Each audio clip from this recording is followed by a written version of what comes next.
Welcome back, everyone. We are going to finish off the C rank in this tier list.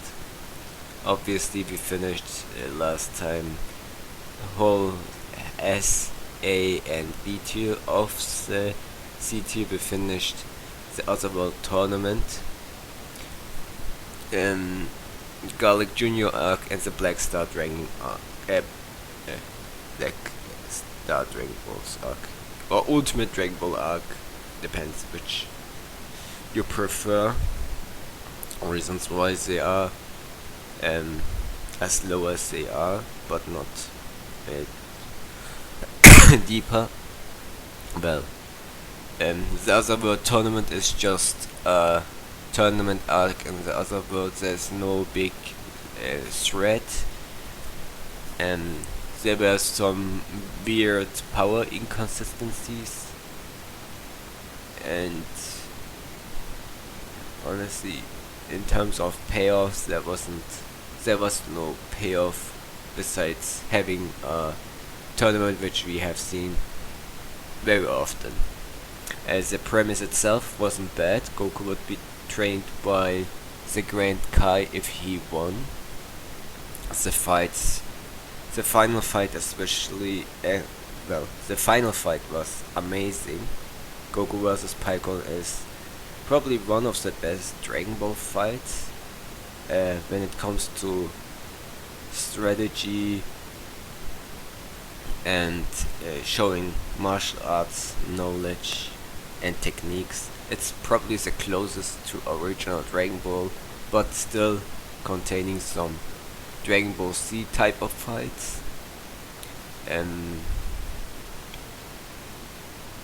Yeah, it's not something really big, but yeah, it's obvious filler, and it fills a few holes which would later be appearing in the manga version of the Majin Buu arc, like where the hell is Goku, and why is there another Kaioshin?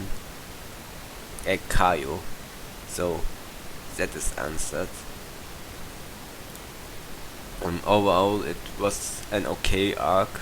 It's definitely not bad, but there's still a bit needs a bit more to reach this tier. It takes a little bit more, especially at that point of the series.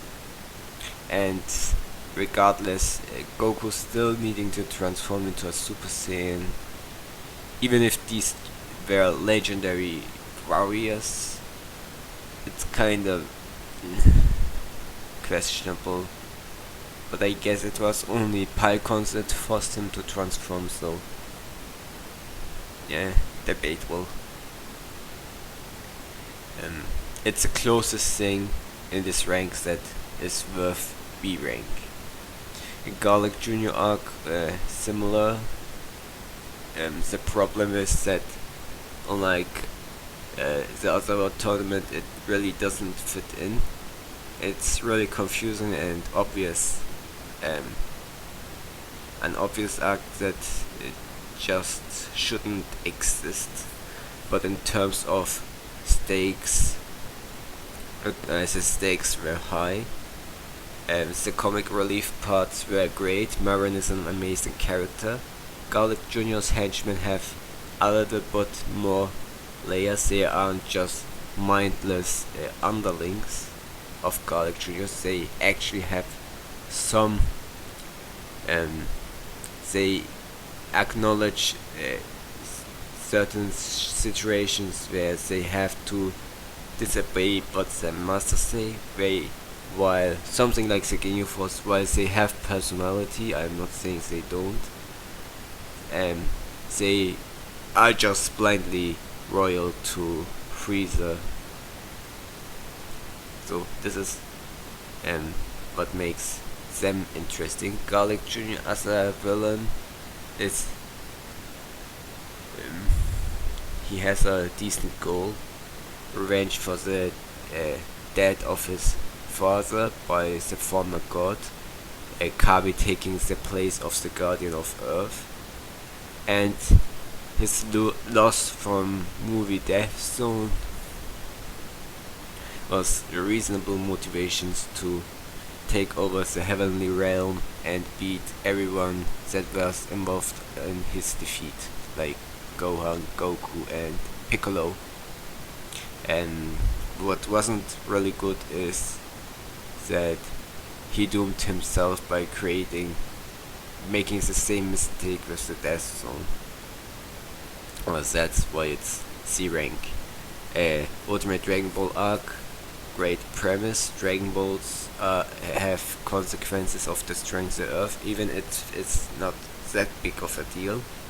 It's a good way to start off an adventure. Goku being a kid is a double-edged sword. It didn't affect his character much, it just made it easier to fit him into comic relief. I don't think with adult Goku it would work that well. He earned the respect of his granddaughter despite being a kid over the course of the series.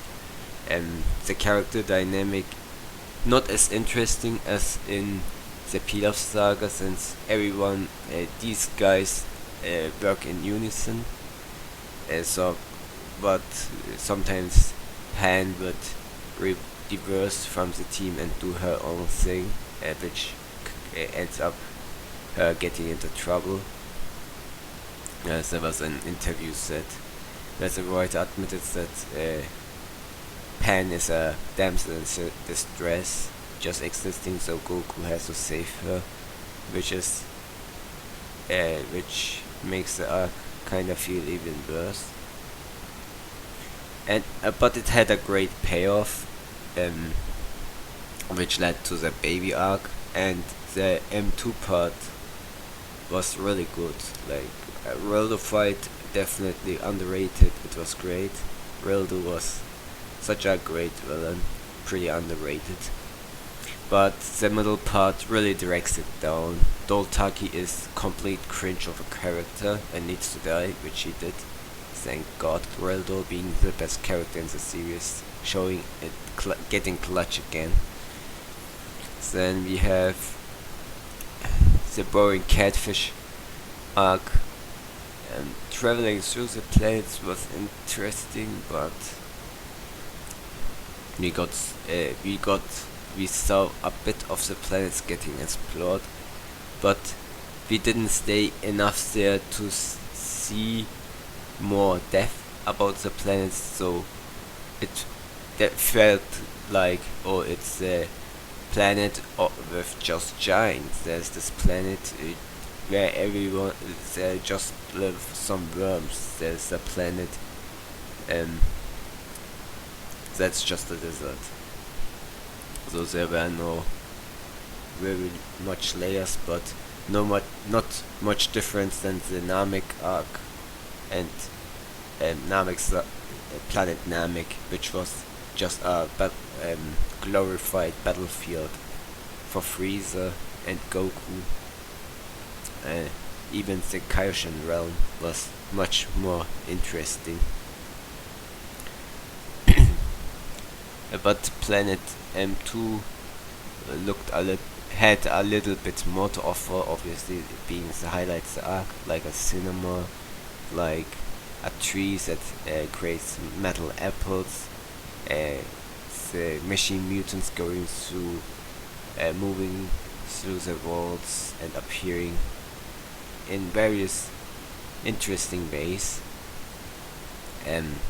a room existing that can push you out of it. There were some interesting gimmicks that made it engaging to watch.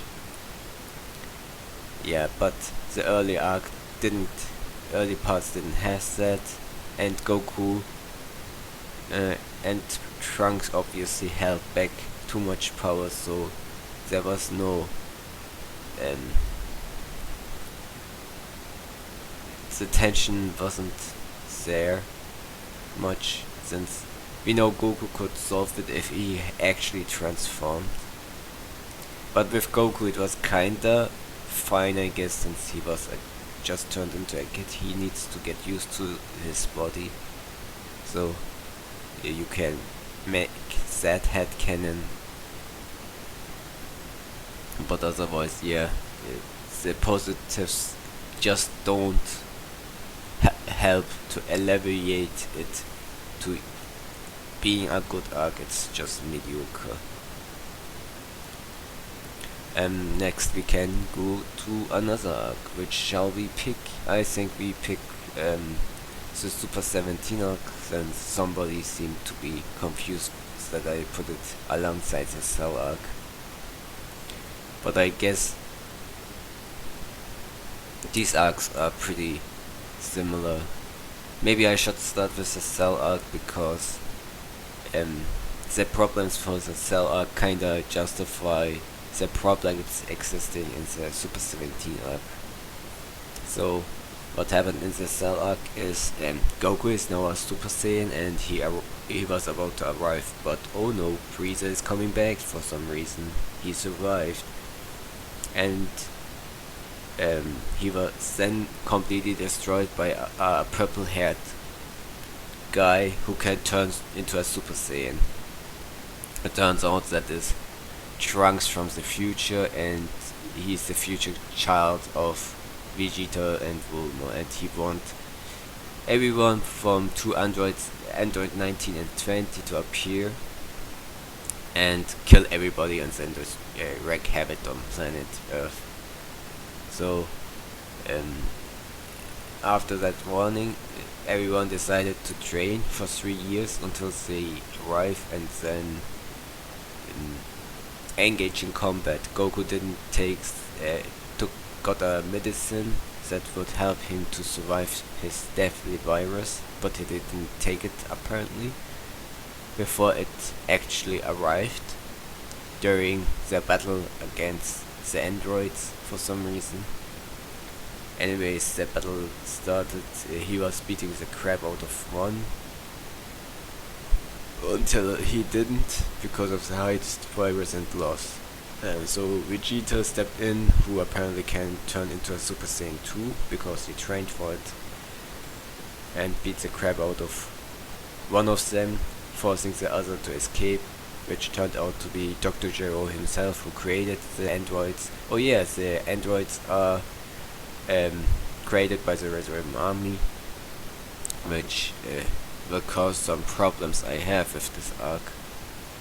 So turns out 19 and 20 weren't really the androids Trunks was talking about, but he was talking about 18 and 17, which Gero was about to awaken. They killed him and awakened another android Trunks never saw, which is Android 16. So they followed them. They just went away hunting after Goku, and Vegeta stepped in and got his ass kicked. Then the others stepped in and got their ass kicked too, except Krillin, who got a kiss, and it was bad. While all that was happening, Piccolo got pissed, went to the Heavenly Realm to merge with Kami, which they did, but instead of fighting the androids, they went to Ginger Town and met Cell. Piccolo knowingly put himself into an advantage to bait information out of Cell, and Cell just told him everything, that he's Cell, and that he came from the future, and that he wants to absorb the androids and so on, and become a perfect being, an unstoppable fighting something. Artificial human. It's not even a human, which makes no sense, but here we are. So Piccolo let Cell escape because Piccolo is stupid, and after Cell escaped, anime filler come in clutch with Piccolo and everyone trying to hunt down and stop Cell, but they fail. Meanwhile, in the manga, they just sit back and watch TV as Cell just powers up over and over again. So the androids arrived at the Kami house after they find out Goku wasn't at home. So Piccolo challenged them to a battle instead. and he and 17 were even in power, but they fight Lord Cell in. Cell beats the crap out of Android 17 and Piccolo. Then 16 intervened, but that didn't matter because Cell still managed to absorb 17. Then he hunted after 18. Vegeta arrived trading off screen for 1 year in a time chamber, and after Goku awakened too, I forgot that. So what happened there is Goku suggested Vegeta and he and Trunks and Gohan train for 1 day or 1 year in the time chamber itself, which 1 year is equal to 1 day in the time chamber, and get insanely strong. And the goal they have in mind is surpassing Super Saiyan. So Vegeta arrived, shows his new transformation grade 2, beats the crap out of Cell again, and then Vegeta told how much of a disappointed he is.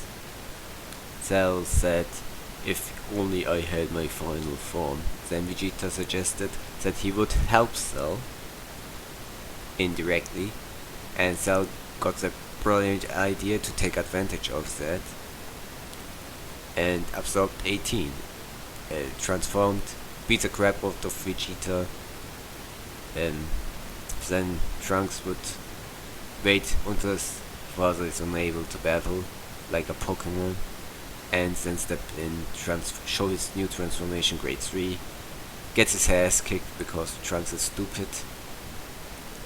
His transformation had stamina issues and was insanely slow because of his muscles, restricting him to fight properly, which Goku in the time chamber noticed as he shifted form. So what Cell did is gives them 10 years because he lost all the motivation. He reached his goals. There's nothing he can do now but test his power. So he suggested, we'll make a tournament with TV and such, which he probably regrets because he made a boring and pretty good looking battlefield, but by announcing it to the world he attracted some stupid people that think they can actually beat a guy who destroyed an entire military base with ease. While that was going on, Goku and Gohan came out as Super Saiyans, but they act like they are still themselves instead of angry motherfuckers, and that's because they mastered Super Saiyan to the point it feels like the base form, which is treated as Super Saiyan grade 4. And they are so insanely strong that when the tournament starts, they are able to fight Cell. But Goku gave up because he wanted his son to flex his son. But they realized that Gohan doesn't like fighting and is purposely holding back and getting his ass kicked, realizing that it was a mistake. But before he could step in, the Sunsoul Beams were taken away, and the Cell Juniors were beating the crap out of everyone. So Android 16 had the bright idea to blow himself up. Turns out that he can't blow himself up because the bomb has been removed. Cell destroyed him, but except his head. So Gohan is there and very unable to perform, to transform and get angry. And then Android 16 tells him there's nothing wrong to fight for the wrong thing. Cell steps on his head, and that triggered Super Saiyan 2 or grade 5, who gives a fuck. And Gohan beats the crap out of all the Cell Juniors, and then beats the crap out of Cell. So Cell, after being humiliated like that, thought it was a great idea to fire a Kamehameha and destroy the entire planet. And Gohan just casually fired one himself and humiliated Cell further. And then Cell had the bright idea to make the same mistake as Trunks, got his ass kicked so hard that he spit out Android 618, reverted back to his previous form, and Gohan continued beating the crap out of him instead of actually killing him. So Cell thought now it's a great idea to blow himself up, which led to Goku using instant transmission, taking responsibility for Earth and the stupid shit that happened, and sent him to King Kai's planet, killing his freaking master because haha funny and comic relief.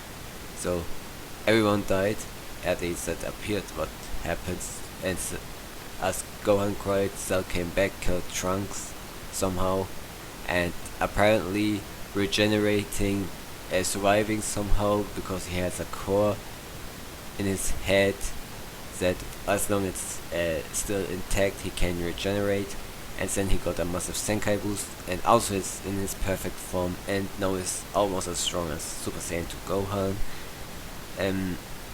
Ends up injuring Gohan because Vegeta lost control and almost got himself killed, and Gohan was too stupid to actually block the attack with his entire body.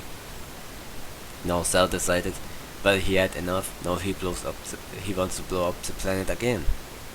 And Goku motivated Gohan to fight back. They had another beam struggle that's supposed to destroy the entire solar system, but it barely shook the Earth. And Gohan, but with a distraction from Vegeta, managed to give one more push to overpower Cell and defeat him. And that's the end of the arc. So I sped up a bit. Now let's go to all the good shit first. For one, the idea of surpassing Super Saiyan is an interesting concept, but well, there were many places you can go. Either you hone your Super Saiyan form, master it, give up your Super Saiyan form and start a new path, or get new transformations, and transformations were a big mistake which led to power creep that is still hurting Dragon Ball to this date, and I hate it. There are way too many Super Saiyan forms, and most of them are introduced in this arc. But the good part about it is not all these attempts to surpass Super Saiyan were working out. Like Grade 2 and Grade 3 had a weakness that Goku immediately noticed. And let's start with Grade 3. You know, Grade 3 is total garbage, don't use it. Like, just transforming and surpassing Super Saiyan, apparently it can't be a good idea. And Grade 2 is Vegeta just relying too much on transformation power-ups, and that's why he didn't get the progress needed to get strong enough to fight Cell at the level, at his max level. So during their training, with Gohan, Goku realized while training in Super Saiyan, they make much more progress. So he had that brilliant idea, as he's trained by several gods and martial arts masters, and has experience with training in general. Hint hint. He figured out that if they train in Super Saiyan and master that form, they would be much better off than going for the next level, or train their base form to get cash in on those sweet multiplayers. and that's what Goku and Vegeta did. And despite having not a form above Super Saiyan like Vegeta and Trunks, they managed to get so powerful in 1 year that even after another tour into the time chamber, Vegeta still isn't anywhere near the level of Goku and Gohan in Super Saiyan. And both were able to fight Final Form Cell, which sells a lot. Also, it was a nice payoff for Gohan, because Gohan now can, and having mastered Super Saiyan, he can properly ascend to the next level, as Gohan was established to be a fighting to be a prodigy, and half Saiyans is established since the first arc. So him being the first Super Saiyan 2 seemed reasonable. The only problem with Gohan was all he had was potential and power, but he didn't have the training routine, so he relied on Goku's and Piccolo's training to ascend to a new height and get the most out of his potential. So in that regard, finally Gohan earning his position as a fighter and someone that does shit was earned. Also, Trunks was, I think, a interesting character that gave Vegeta had a interesting dynamic with Vegeta, and the character evolution of Vegeta was also interesting. Like, he actually becoming a caring for his son. He didn't become a caring father, so. And thanks to anime filler, we actually understood why we could kinda see Vegeta and Bulma getting along. In the manga, for some reason, Vegeta just lived at Capsule Corp for no reason, and was having a barbecue with Yamcha and Krillin, I think, which was kinda stupid. Meanwhile, in the anime, he was traveling through space, came back. He didn't have anywhere to go, and Bulma pretty much talked him into doing shit, with being very dominant in character, which kinda came out of nowhere. Bulma was always portrayed as a scared shit, but I guess if we go by the anime, her being tired by all the bullshit that happened in Namek, she built up some courage. Still, Bulma is a shit character, I don't like her. And similarly,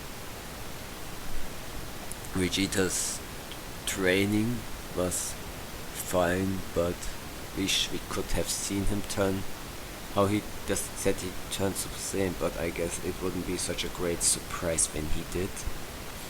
We saw a nice flashback in the anime, which the manga was missing. The manga was just handing everyone Super Saiyan. You get a Super Saiyan, you get a Super Saiyan, you get a Super Saiyan. And I will address that later. In the time chamber, we saw how Gohan reached Super Saiyan, which was pretty good to watch. We saw Piccolo finally accepting Kami's power, since there wasn't also many evil. He became a full-fledged good guy after merging pretty much. So Cell started off as a terrifying villain, and I enjoyed his first form, how he hit and used the various knowledge and fighting techniques to his advantage, like the solar flare and the key, lowering his key so he can't be sensed. Mostly in the anime, obviously, because the anime is better than the manga. I will keep repeat that. Oh, another thing, the best episode in the Cell arc, or the best moment in the Cell arc, is freaking filler. Goku and Piccolo going to the driver school learning how to drive. That was the best thing of that arc, which is why the anime is automatically better than the manga. You can't deny that. You can't talk about also, oh man, it's pacing is bad. No, the anime may have shit pacing, but it has actually good shit. The manga didn't. The manga was also badly paced and had made more of the stupid decisions made look more apparent. Also, Tao Pai Pai came back. He had some nice episodes with him. The manager from that one guy Goku beat with 3 hits came back. That was hilarious. Man, the Cell Saga had some really good filler slice of life moments, overshadowing pretty much the awful story. And while we are at the awful story, let's talk about the bad. And that I alluded to it, and obviously it's that the Red Ribbon Army are back pretty much, at least Dr. Gero from the Red Ribbon Army. Also keep in mind, Goku destroyed that army when he was a kid, a freaking kid, the entire army. And now you're telling me that one of those people who worked on the security and such is able to create robots or powered up humans that can fight a freaking Super Saiyan with data from the Saiyan Saga? Come on, guys. That makes no freaking sense. Even by Dragon Ball logic. How the fuck is Android 19 stronger than Freeza? Freeza was so strong that even the gods feared him, and now I suppose to think that these Dr. Gero can create something stronger than King Piccolo. I just can't give him the benefit of the doubt.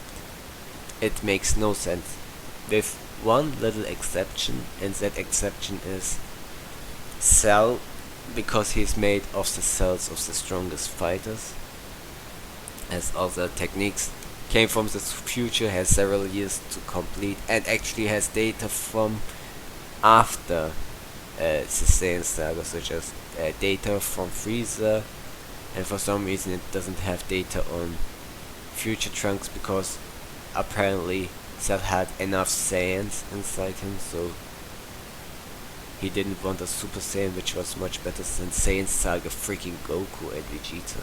That was just stupid. And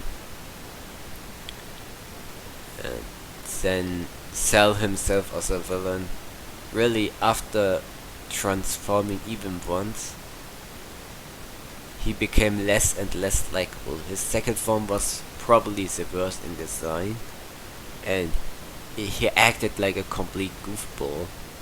Probably like he didn't really take advantage of his knowledge of the Z fighters. It was Vegeta literally had to tell him, I would help you, I want to fight your final form. And everyone acts like Cell actually came up with that idea himself. He just accidentally mentioned that he isn't in his final form. He didn't say, you can beat the crap out of me, but if I were at full power, I would whip the floor with you. Can you live with that, Prince Vegeta, or some bullshit like that? That would have been sufficient, but no, Cell is just a stupid goofball now. Then in his final form he gained some presence again, good enough design, but Cell became completely blank. He had nothing motivation anymore. He reached his goal, he's perhaps the strongest. Like, he gains nothing from destroying the Earth, because if he destroys Earth, he destroys all the fighters that could be competitive to fight him. So there's a lose-lose situation here.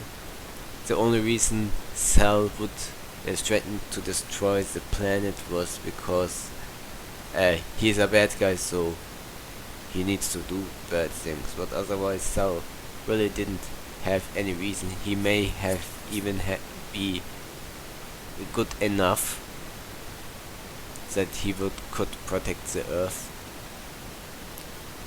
But he's literally no entity anymore. Like, there's no good, no evil. Like, he has no motivation. So Toriyama had to shoehorn a motivation, which ended up being pretty much nothing. And then there are a bunch of plot holes. Like, a lot. I think a lot. One of them at the very beginning and one on the very end. So apparently one of Toriyama's editors told him these are the androids, and old G's and the fats though. So Toriyama decided to retcon, which actually is a plot hole, you can't deny it. From instead of Android, if Toriyama didn't mention Android 20 and Android 19 from Trunks' mouth, then it would make more sense. But Toriyama didn't have that backup, and he just gave no fuck. So it turns out that actually 18 and 17 were supposed to be the real threats, which wasn't much of an improvement and an awful plot twist. Since, like, I really can't accept. Just think about it. Goku beat up Freeza, a guy that can blow entire planets casually without wasting much energy, even at his weakest. And now these androids have a device that can absorb energy, and they absorb an energy from a Super Saiyan's Kamehameha. It makes no fucking sense. How can Android 19 store that much power?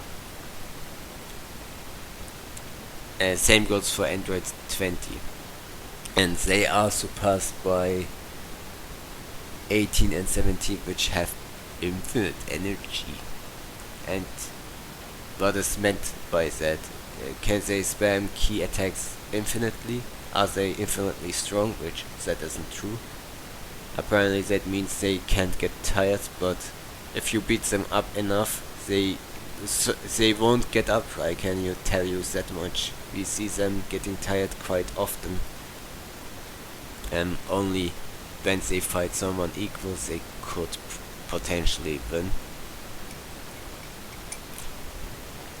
Also, these characters also had no motivations. They just wanted to kill Goku and that's it, and have fun. Not like how Trunks described. Apparently, there's a difference between a character in the future and the character in the past, and there was no good reason given why they are different. And apparently, you can sense all that infinite energies they have in store, but you can sense Cell, who's also supposed to be an artificial human, despite being a freaking lizard, worm, bullshit, bug thingy. He has ki, but the others don't. Even if they are all biological, just that the others have some mechanical parts, so it's kinda questionable how they hide their ki. What also makes no sense is, regardless which translation what you call Cell, and you call it artificial human, it's not a human. Do you call it a cyborg? It's not a cyborg, because it's not a creature with mechanical parts. Is it an android? It's not a robot.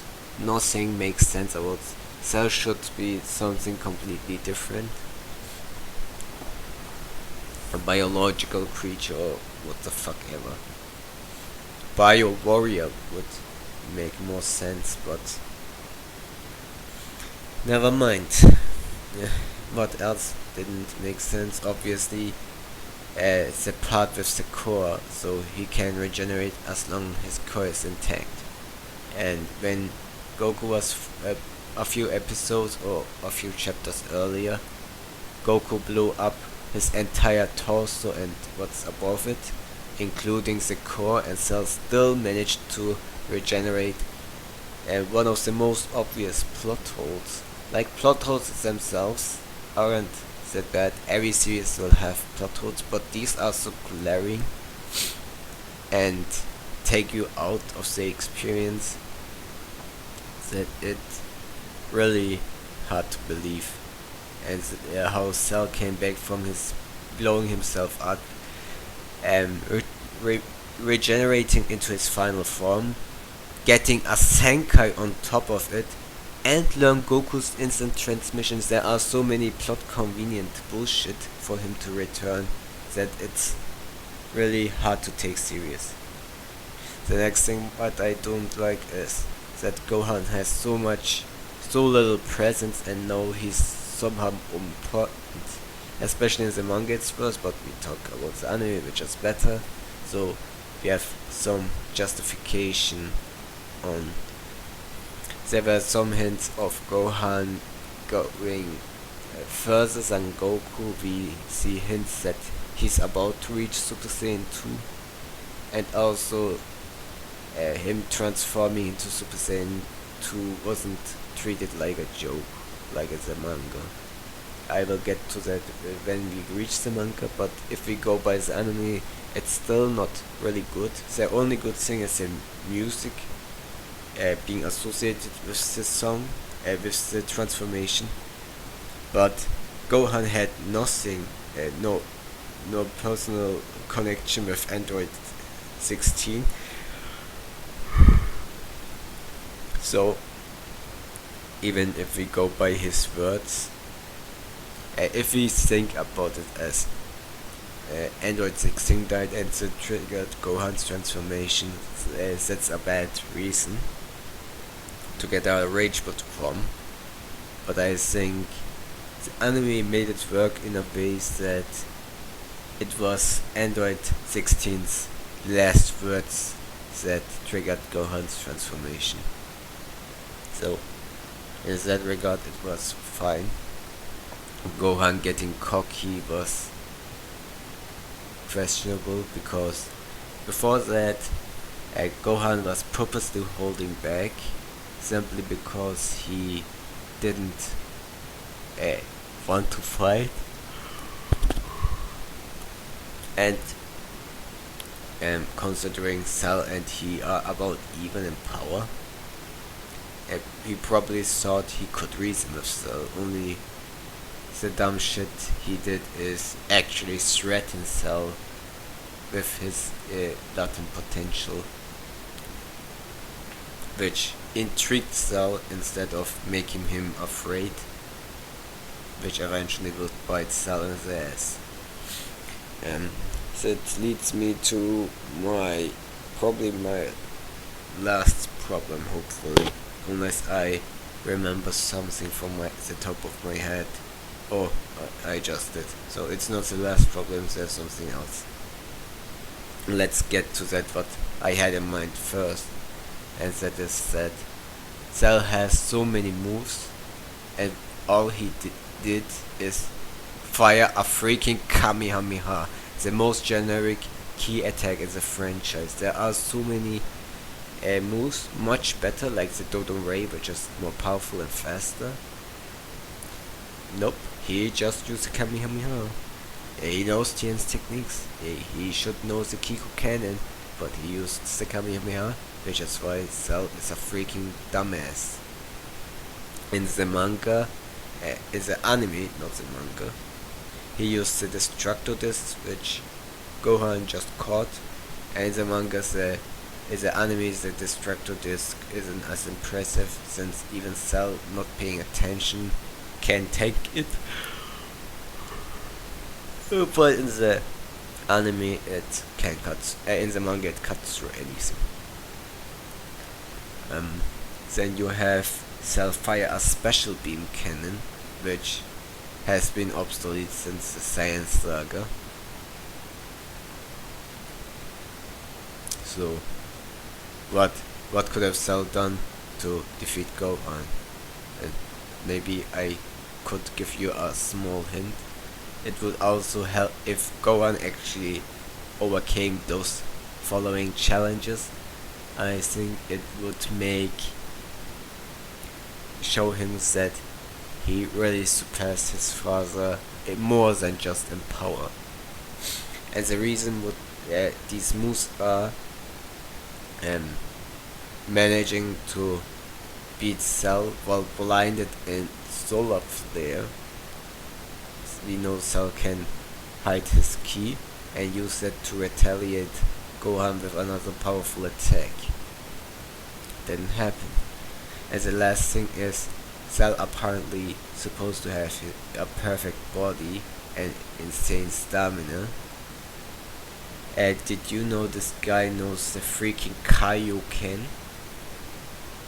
Wouldn't you think he could perhaps close the gap in power by using perhaps times 3, times 4, maybe even higher? Or just a thought. But that didn't happen, and that really made it weird that after the Android art started, that the Cell Saga started, Kaioken was completely forgotten. You would think as the characters that trained on the King Kai like Tien and Yamcha and Chaozu would probably know some of these techniques and use them. But nope, we didn't see that. Oh no, I just discovered another issue. Let's start with that first before we go to the last, hopefully. And that is that everyone waited 3 years instead of actually doing anything. So Goku kinda made sense, since Goku not going after Jiro made sense because he didn't do anything bad yet. Everyone else shouldn't need the same excuse. Like, Bulma had made the idea just to find out where Jiro is and kill him. Why didn't some of the C fighters actually attempt that? Especially in the anime, they could have taken advantage. Instead of making that boring ass movie 7, DBC movie 7, actually incorporate some of these characters as benchmarks how much the technology of the androids have advanced. Like Krillin, Yamcha and Tien could go hunt after Jiro with Bulma's wish, wasting her wish to find out his location. Oh, no, I found out another issue, but we will get to that. Oh man, the Cell Saga has so many issues that ruin the experience. They just come to my head as I casually talk. So, what would be a nice filler arc is actually Tien, Yamcha and Krillin, probably not Chaozu because Chaozu doesn't do damn thing, fight against some of Dr. Jiro's weaker androids as they go infiltrate his laboratory, and Jiro would just summon maybe android 12 or 11, and they show that even they are pretty much challenging Tien, and Tien could finally use the Kaioken or something, at least some new techniques they learned from King Kai, and beat the crap out of these robots, artificial humans or cyborgs, whichever you prefer. And the androids could be strong enough to stall them out enough for Giro to escape. I guess the only problem you could, only thing there is to say is that it would ruin the plot twist of Android 20 being Dr. Giro. But then again, you could just how should I say it? It could have been a nice plot twist that Gero actually came to fight as an android himself.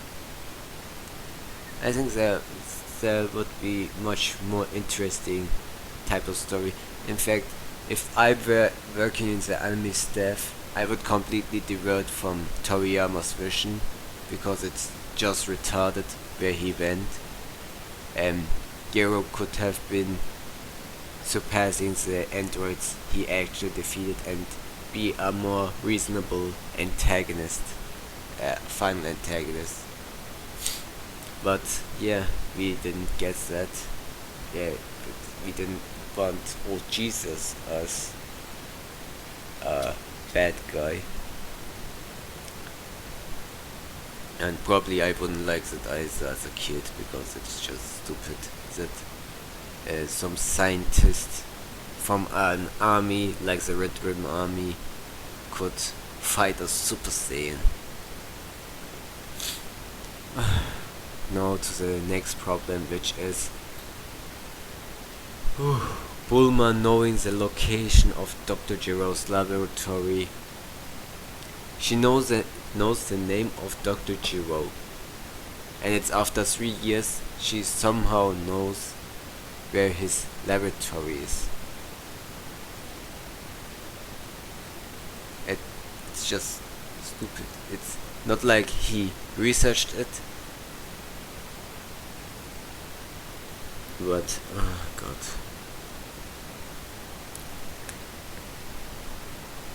Never mind. It's just a stupid plot hole again. It's not a big deal.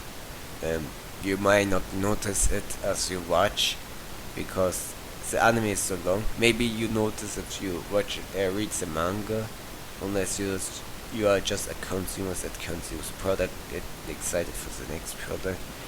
But let's go to the last problem, hopefully, which is the freaking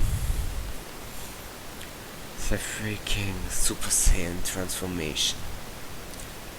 Okay, I complained about the new forms, but what about Super Saiyan itself, which was an exclusive form for Goku?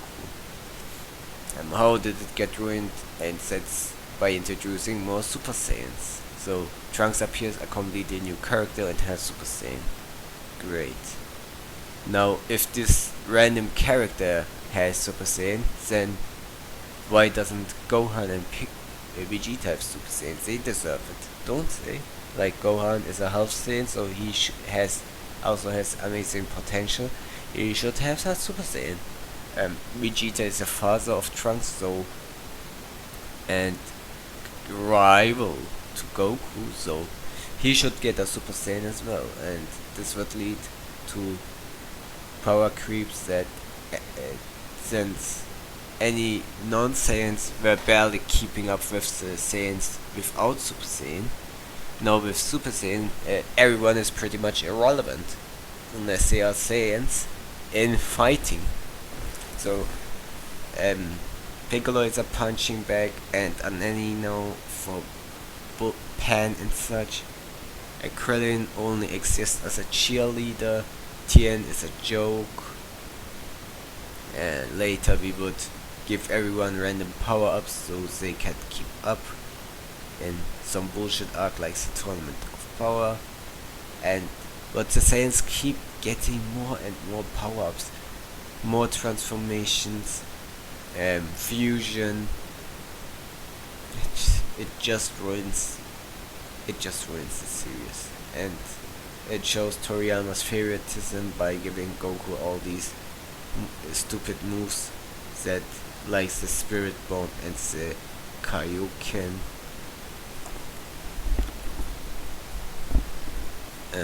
which makes it really hard to tolerate this arc. And it's a shame, because I like Stark's design and the concept, but the execution is god awful. Like, it had a satisfying ending, like Cell's defeat was satisfying because it dragged out too long. Goku vs Cell was an amazing fight. Lots of great strategy of Goku using the instant transmission to first he lured Cell's Kamehameha to the sky and used instant transmission to dodge it. Later he would do the opposite where he fires a Kamehameha, he loads a Kamehameha, doing it in a way that it looks like he would attack Earth and destroy it alongside Cell. And that would accelerate Cell to the point he was caught off guard when Goku used instant transmission to appear in front of him where he couldn't dodge immediately and get hit by a full blow immediately in the face. That was great. All other fights were Goku vs 19 was also a great fight, where we see how brutal the Super Saiyan is, but despite all seeming to have advantage, Goku's heart virus really prevented him to defeat 19. I guess Piccolo vs 17 was also entertaining, but it was way too generic for me to enjoy. Every other fight was just a one-sided power struggle, like Vegeta vs Cell, both versions is beating the crap out of him, then he beats the crap out of him. It's like a power tennis. And Trunks vs Cell was meh, forgettable bullshit. And Gohan vs Cell, Gohan was completely dominating, it wasn't even funny. And Piccolo vs Cell, first round Piccolo was obviously at an advantage before he was caught off guard.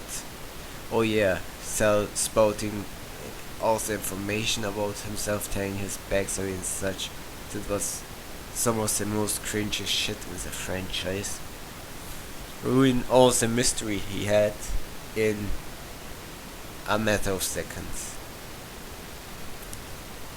And lastly, what other fights? Also, Frieza was completely humiliated by Trunks. The A-Team beat the crap out of Vegeta, completely humiliating him. Android 19 got humiliated by Vegeta because he transformed into a Super Saiyan. Yeah, there were way too many one-sided fights that you really couldn't appreciate them much. And Gohan vs Cell was a cheap knockoff of Freeza vs Goku. It didn't have the same feeling. Yeah, but passing the torch from Goku to Gohan was done in a good enough way. So I think in that regard it was a okay arc. I feel the negatives push it way too down. I just can't accept Red Ribbon Army to be able to create artificial humans strong enough to fight a Super Saiyan. I'm sorry. That's really just retarded. You would expect something like that in anime filler. But the anime filler in Dragon Ball is just that much better. That Toriyama's awful story can't really surpass. But Toriyama isn't good at storytelling anyway. It's about character interactions, and these character interactions are only good in maybe one arc. He can't write any character consistently out besides Goku, and it seems even that is going to get sour. And I think I talked just an hour about the Cell Saga. Let's go to the Super 17 arc, which pretty much has the similar concept. This time okay, we accepted what happened in the Cell Saga, so we can't really um, act like this the same premise could get executed any worse. So Dr. Jerry teams up with Dr. Mew, and they create another android, which is, well, in truth, is a hybrid between an artificial human and a machine mutant named Hellfighter 17. Because why did they make a completely new character that looks exactly like Android 17? The reason is because apparently Android 17 has hidden potential, and that's supposed to make him stronger than Cell, and we can assume just from that everyone in Hell apparently knows each other, that Dr. Gero was referring to future Cell as the Cell Gohan defeated in the Cell Saga. Meaning, apparently, and Cell, despite having Android 17's body absorbed, he couldn't fully use his latent potential for himself. So he wasn't really that perfect like Dr. Gero imagined. And now this new 17 is supposed to draw out that hidden potential. Which, yeah, these new 17, both 17s are now stronger than probably even Super Saiyan 2 Gohan from the Cell Saga. So what exactly happened?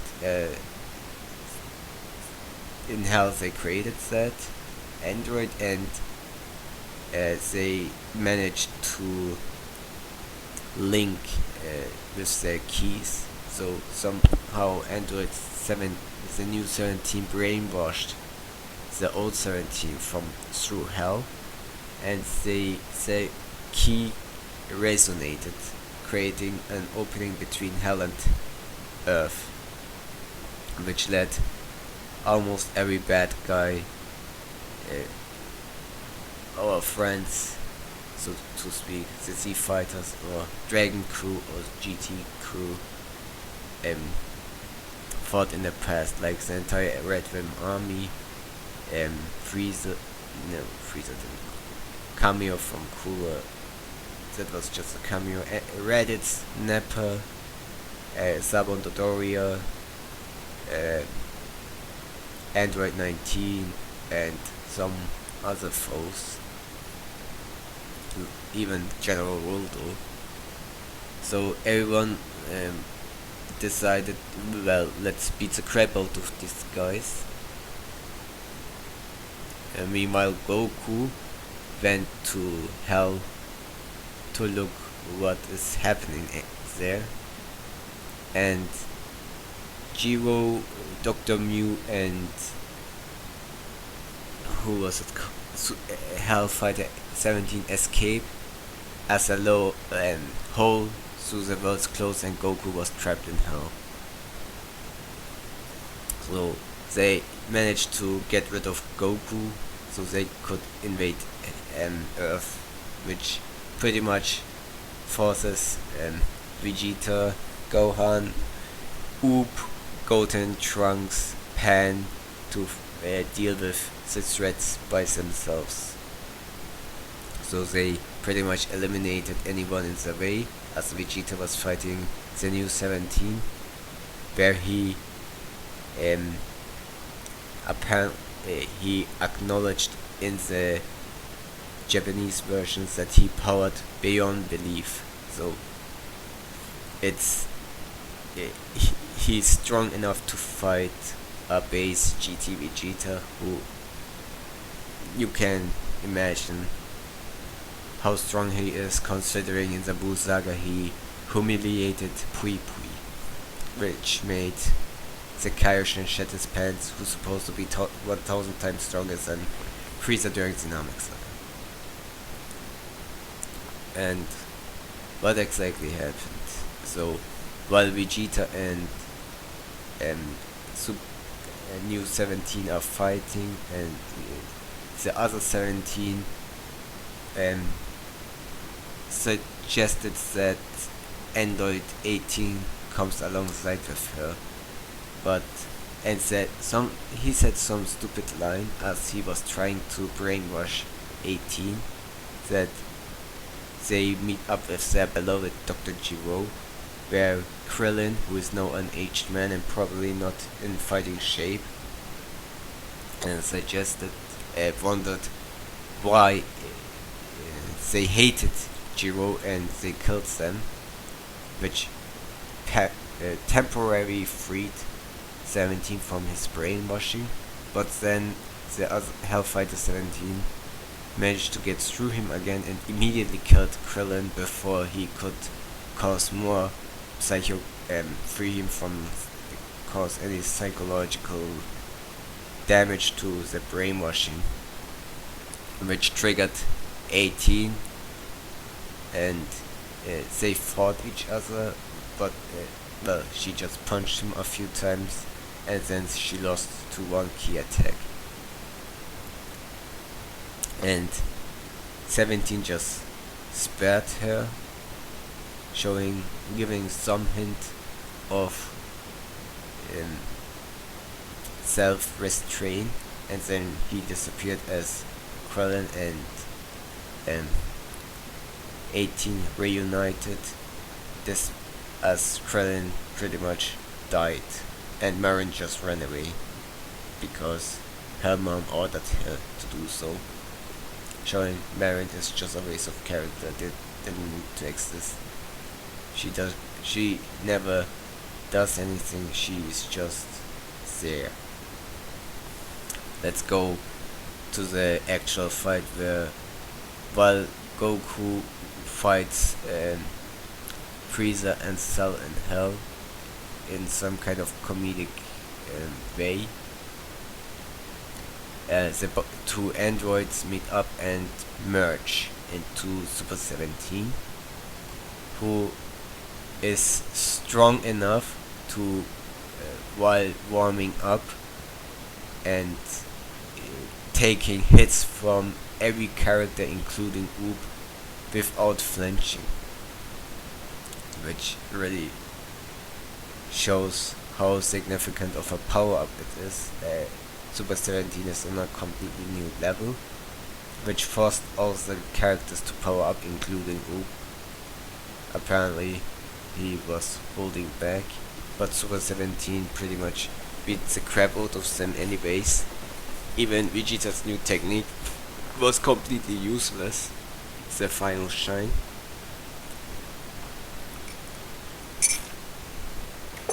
And eventually Goku beats Freeza and Cell through a freezing machine, and begged King Yama to let him out of hell, but King Yama refused, which Piccolo overheard, who is in heaven, who then decided, because King Yama didn't let him to hell to help, he caused havoc in heaven, which led him to get thrown into hell instead.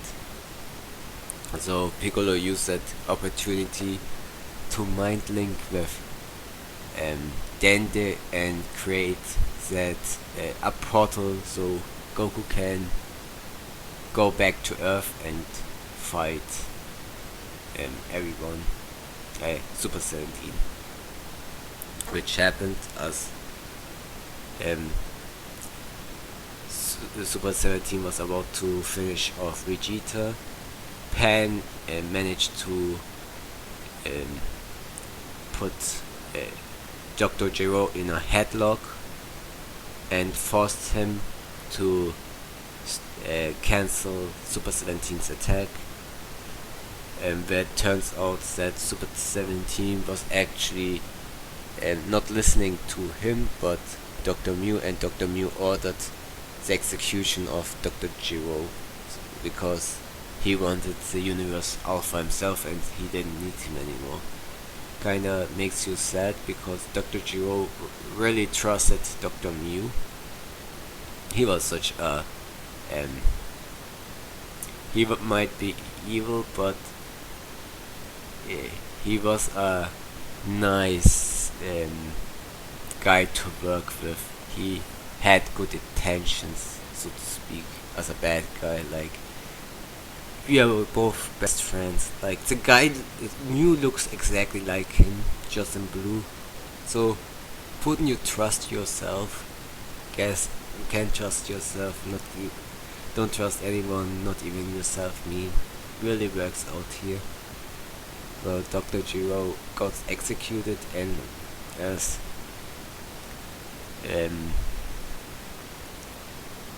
we get also a nice moment where Dr. Mew makes fun of Vegeta, that he's old, that all they can do is just wait for Goku to come because he will never come. And Vegeta was kinda tired and said he can deal with them himself, trying to morally boost himself. And then he corrected himself, Dr. Mew, that he's not just a Saiyan, he's a human with the pride of a Saiyan, an Earthling with the pride of a Saiyan, which was a great speak. And as Goku saved him, he showed a moment of relief. So we finally get Goku versus Super 17, which was started off really powerful, and they fight across the planet pretty much. And eventually Goku would find out that Super 17 can predict all his moves, so he needed to figure out something else, which turned out to be just firing Ki blasts, because for some reason Super 17 couldn't dodge them. But then he noticed Ki blast attacks just didn't work on him, like he came out without any damage. And Super 17 just punched him into the sea, which led Goku just to power up to Super Saiyan 4 and attack with a barrage of Ki attacks. Eventually he would realize he's taking all my attacks, it just doesn't make sense. And then he realized, wait a second, is he absorbing my energy? Another thing I really don't like.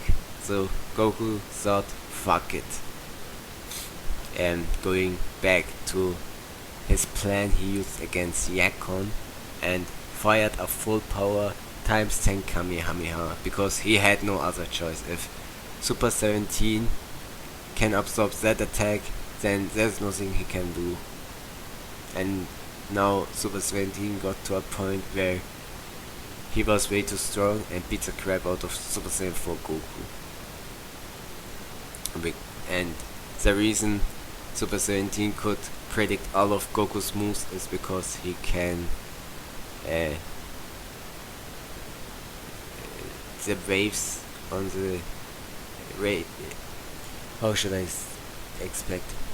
He can sense the air around him vibrating, and when someone is coming close, he knows what they will do. So even with instant transmission, he was able to figure out from where Goku attacks and just knock him out. So even Goku's fastest technique is pretty much useless against Super 17. And the only way he managed to catch him off guard is because of Super 17's final move, the Hell Electric Ball or some bullshit, that created such a massive shockwave that Goku could use the interruptions in the air to catch Super 17 off guard, and intended to blow himself up, but 17's barrier kinda saved him. So both were alive, but Super 17 had still had some strength to attack again. and Goku couldn't do anything. So then Android 18 arrived, and they had a nice interaction where 18 taunted him with a bomb existing in her, and he failed to kill him because he was afraid, using a psychological tactic to fuck with Super 17, trying to reach the real 17 in him, and that pissed the royal machine mutant android mixture to the point that even the ranting of Dr. Mew didn't faze him. It actually, well, it fazed him. It annoyed him so much that he even killed Dr. Mew and intended to build up the courage to actually kill his sister. But then 18 just began to spam some key blasts, which Super 17 decided to just absorb to get stronger. And Goku noticed that during the absorption, Super 17's body is pretty much weak to any hit, because he needs full concentration for that attack, leaving him weak enough that even in his base form, at range base form, Goku should be able to pierce him with a Kamehameha and with a Dragon Fist, and later follow up with Kamehameha times 10. And so they defeated Android Super 17. And it's a 7 arc episode arc. So overall, I think the premise with bad guys coming back, it's nothing original. I think the highlight is Giro and Mew teaming up. I liked the comedy between Goku fighting against Frieza and Cell. There were some comedic moments. We got some lore in Hell, and how characters in Hell are tortured in a comical way. How big the gap between Frieza and Cell and Goku are finally. They are apparently trained, and they still can't take on Goku in base form. We had some nice homages to original Dragon Ball, where Goku used some spikes like a power pull and sent back the Kamehameha from Cell, and rid Frieza's Destructo Disc, looking like a Nimbus cloud. And finally, it was a nice moment with Piccolo also was willing to get into Hell to help Goku out. Even after all this, even after his death, he's still trying to do shit. And I think Super 17 was an interesting villain because he's supposed to be a mindless underling of Dr. Mew, but when Ender 18 arrived, she managed to drag out the real 17, and this is a nice moment. Many complaints that 17 doesn't act like 17 in this arc, despite being brainwashed, which excuses him to act differently, like becoming a villain. And the way he reacted, later even killed Dr. Mew, kinda showed there's still some 17 in him. Also, Goku claimed that 17 lost him purpose, and he helped them to win, and with the Dragon Balls they can bring him back, comforting 18 in the last moment. which was cute. We never see Goku and 18 really interact until then, so it was nice to see them getting along.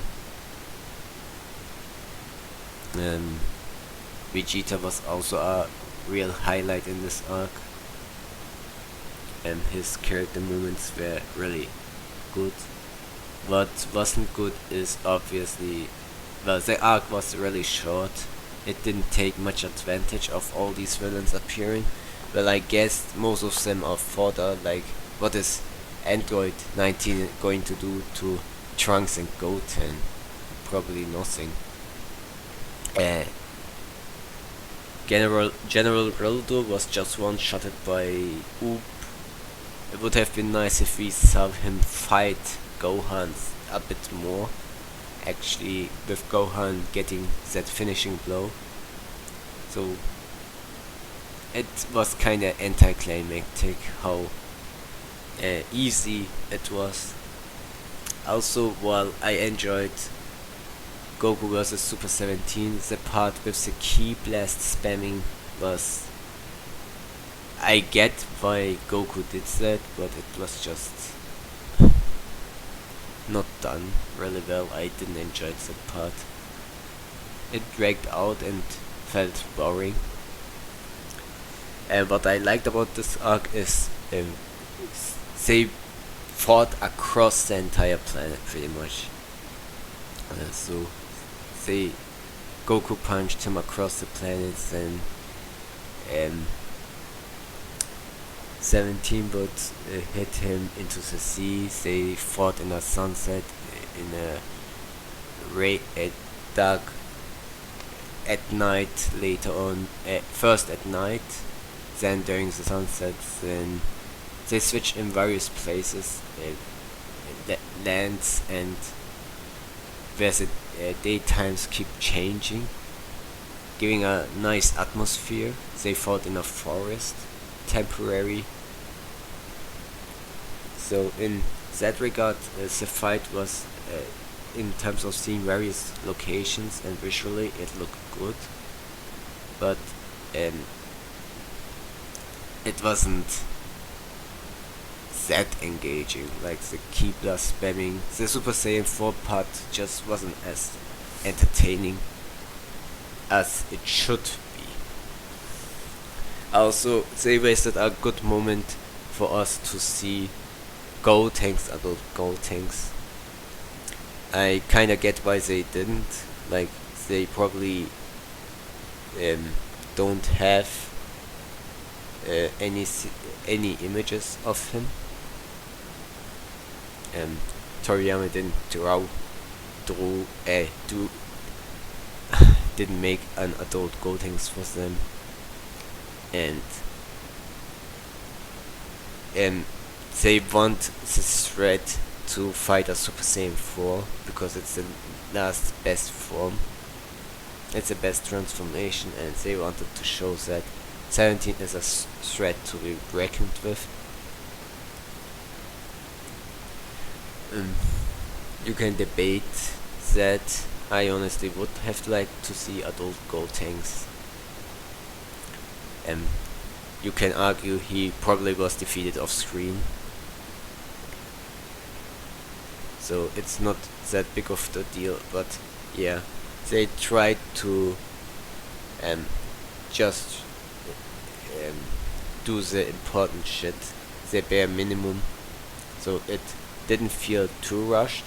But the arc's entire purpose was to lead to the Shadow Dragon arc, because Hell pressured the Dragon Balls opening of Hell, and the Dragon Balls cracked, and the Dragon Balls needed to be used so the Shadow Dragons can awaken.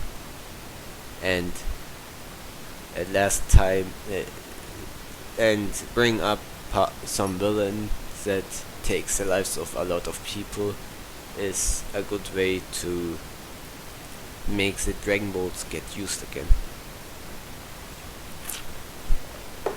So overall, I think it's a mediocre arc. That's why it's in C tier. And again, 17 being that strong as he is kinda questionable. I mean regular 17, Super 17, like fusion was established. Like I still don't like fusion being such a big power up. Piccolo fusing with Nell made him second forms Frieza strong. Fusing these two 17s that says they are Buu Saga Buu level for the sake of it. It still leaves a sour taste in one's mouth when even Oop can't do shit against him. So that's my criticism on the Super 17 arc. Now the last arc would be the Buu arc, but the Buu arc is so insanely long. I don't think I can cover it in this episode, so I will we will talk about the Buu arc next time. There we have a lot more, and we are talking about one another. Just 2 arcs took over 1 hour and 30 minutes, so considering the Buu arc is really long, I don't want to waste another hour for you, so we will talk about the Buu arc next time. See you around.